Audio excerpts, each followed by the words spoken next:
Let's get into this article. We'll go over the two segments, the one on T-Rex and the one on D-Rex, and if we have more time, we'll talk about other stuff. But it's mostly just rehash things. The only real difference is like a couple of new pictures and some other minor details, or kind of major, that you might like. But yeah, let's read the first segment titled Unleash the Beast, #1, the T-Rex. So, when David Koepp returned to Michael Crichton's source text for inspiration for Rebirth, one episode from the first book stood out to him, a tense pursuit involving a river raft being chased by the T-Rex. It was a sequence Koepp and Steven Spielberg wanted to include in the original movie, but never got past the storyboarding stage due to budgetary concerns. Now it could finally be reborn. I don't know why they didn't say now it could finally be Rebirth, but oh well.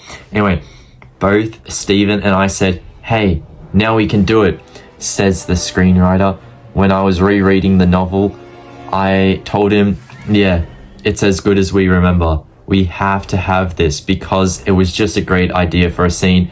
And if only one dinosaur character recurs, it has to be the T-Rex. In the edit suite, Gareth Edwards runs the entire sequence for Empire. It is still such a work in progress. We can see brief VFX, free flashes of its shooting location, Lee Valley, White Water Center. In Waltham Cross, I believe is how you say it. It was freezing, says Edwards. I felt really bad for the cast. There's a great gag involving a self-inflating dinghy, and somehow a hungry T-Rex is even scarier when slowed by deep water. But this is a different breed of Tyrannosaur that we've seen previously. So this is some, quite interesting info here.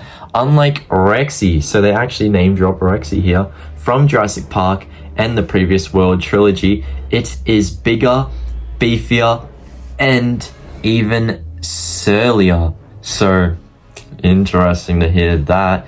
If you were dinosaurs making a film, you wouldn't say, now here comes a human and then we've got another human here, explains Edwards in his own idiosyncratic way.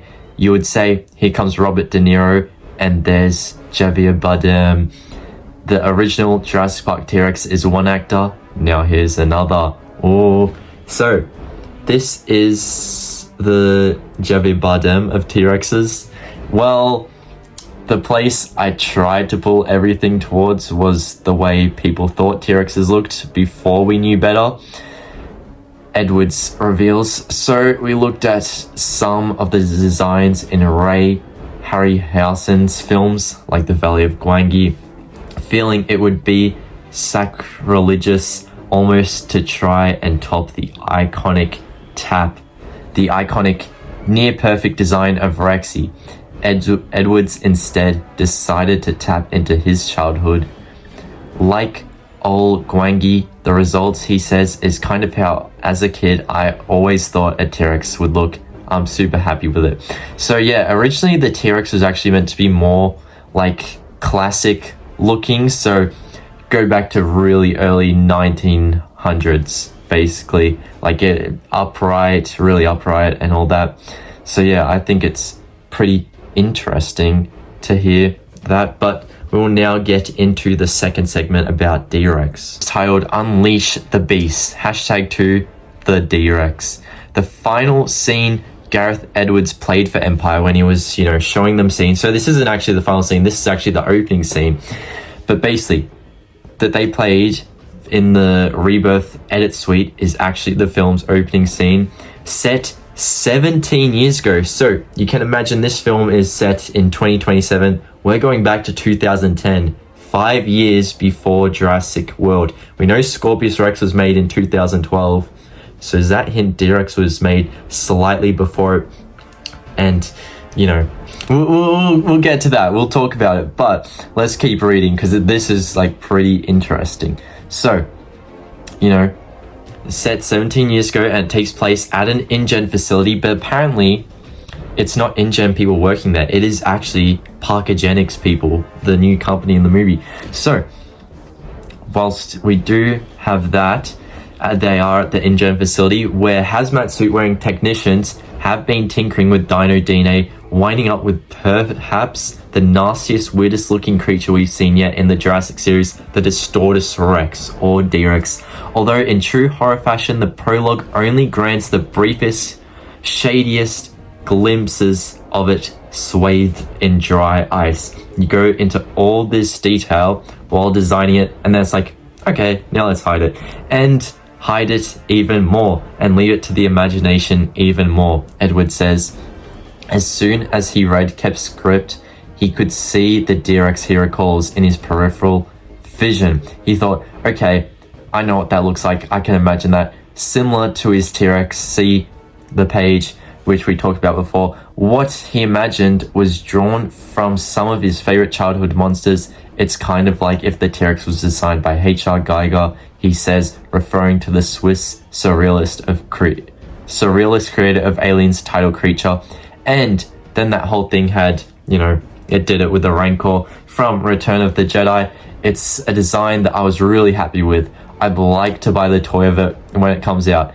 Empire is allowed a good look at this six-limbed freak during a visit upstairs to the VFX floor. I'm very jealous of that. Where supervisor David Vickery is running through some process shots fresh in from ILM's San Francisco base. It's hard to improve on Edwards' description. It is truly a beast, though one which Edwards and Vickery hope will elicit some mixed emotions. It's as if another animal has been wrapped around the T-Rex, says Vickery. Of the bulbous head thing we see where the Rex foreclaws sit alongside a pair of burly gorilla-like arms. Gareth wanted us to feel sorry for it as well as terrified because its deformities have caused it some pain and there's an encumbrance to it. It's a bit like Sloth from the Goonies. Initially you're horrified by something, but by the end you empathize with it. So yeah, prepare for mutant mayhem. It sounds really fun. Very interesting, I feel like they're still going to have to kill D-Rex off, but are we going to befriend it? Like, what is going on there? But yeah, this is also interesting. So other things the article notes about, the Mutadons are feathered, so that's really good to hear. They're much bigger than raptors. I believe they scare the raptors off in like the gas station or something, and then they kind of recreate the novel scene from the second novel where Sarah Harding's hiding under a car, except this time it's replaced with Zora Bennett, and she pushes Martin Krebs out and said maybe he gets eaten by the Mutadons or something. We'll have to see. And then apparently Titanos are meant to do it, and also Aquilops. Stay tuned for that. And then we do of course have the Velociraptors incoming, and I'm guessing they're showing scenes with Mutadons, so that's going to be super interesting to see how it all plays out. I'm so excited for this. Let me know your guys' thoughts. We even got that new Mosasaurus image, but yeah, make sure to watch up here, and I will see you all later. Bye.